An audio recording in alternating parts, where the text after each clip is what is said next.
kale uzamsanga kuti ulendo wa kale patatisika ng'ombe wajuzi vana kuti ndo akakhwimenge ng'ombe kwandi kuti vatike kingeso varara mbembe para noti ona so vakapanga ngati ati pajenda kamjini apa ndiye adu wachimba apa ndiye waisati waisati wawina ona sikushaka ine ngati mangatomene kuti kambembe kuti kambembe ina ngatananga nawo kawanyako yona kuti mbabwesa kuti apa ndembo tikhalenga mamjino ankaza lusangala kadu mwanakaza anyangwa seveze ngana muzamuona ngani wewe so imo ngani wewe right ngani wewe papa nyingwa sono chikumbia kuti wa munhu nganga khalanga nawo mama nyengo za sinda izi singu na yukana yakana ngumaliro so ndakumaliro ndesa wana usukuru iya kona ngani nangoni ndemompeja mweka plus lazima iwa so ya iwe nawe mtauni mwanakazi namsangaya na paruru kana zinjito zokuona mtu kutanganiki ya ushitika nganyasi ndio nganyaki riposo watu wakuzana kasama vaisa kwa Eugene vaya sauyu aina ungatuma ndine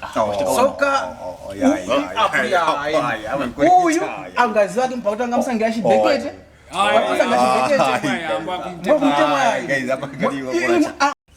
Hello?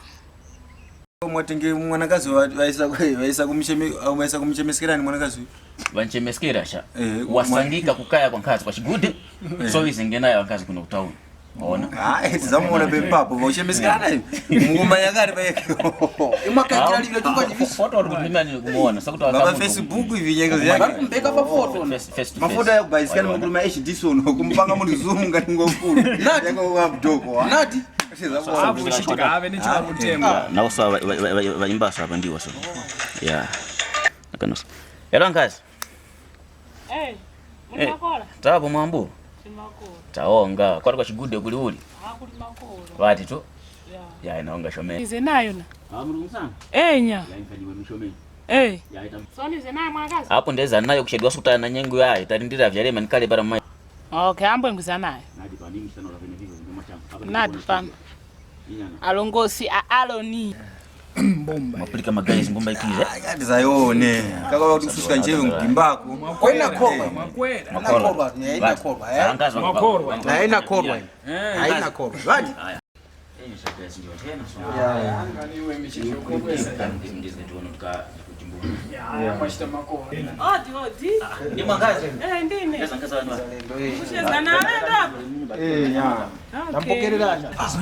Wati we wati. Abeza zina yo yanga ine na mweso ino. Mwanakazi ndeni na mweso. Kwata kwa yuri yake tuone.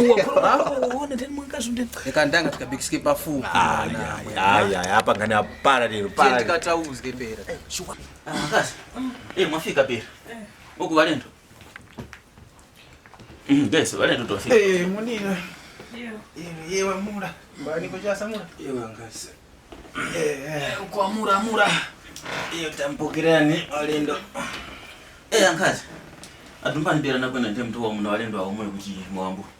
Ai setiri makola. Ndo mnamuzo taenda makola. Mpaka tazafika kuno na alendo wani sana wala taenda waka makola waka. Ya itaonga punkani wa missionary. Inyacha. Ya watu walendo itu makola. Ya itaonga bati. Inyacha. Ya itambokerani. Kana fuatu. Feel free guys, ne? Okay. So kashakura tivanozere kashakura kamura. Akashakura mungashira. Vatika. Akazi. Mushtika mbona shomeni. Mbuni somesa ukata kukumbe mwanakazi. So nize na mwanakazi. Mwanakazi zongo naye opuka shakura hapa nyako opuka tembo. Iyo. Opuka shakura sokuru. Ai mwangu. Mufume kwa chigude mkanitoka mwanakazi nganika. Mwanakazi yai. Ora dada para aplika wa mwana mwana katenga kawe mshumi. Ya. Kumbe mwanakazi kuri iwe manga imwe kuona imwe mulire. At least kalimanga mtima kuti amutangire mwanakazi wabichi wa mahala. Kwa mahala na mwanakazi yuko. Mwanakazi wenu wantonda hapa ndine muwete nayo. Mbucha suzu kaso mbi. If you want so kasinda kana mwanakazi kakakara ndika kwa shakuru hapa nyike.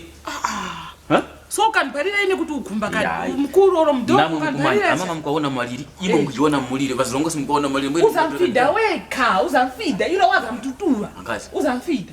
Msamkazi.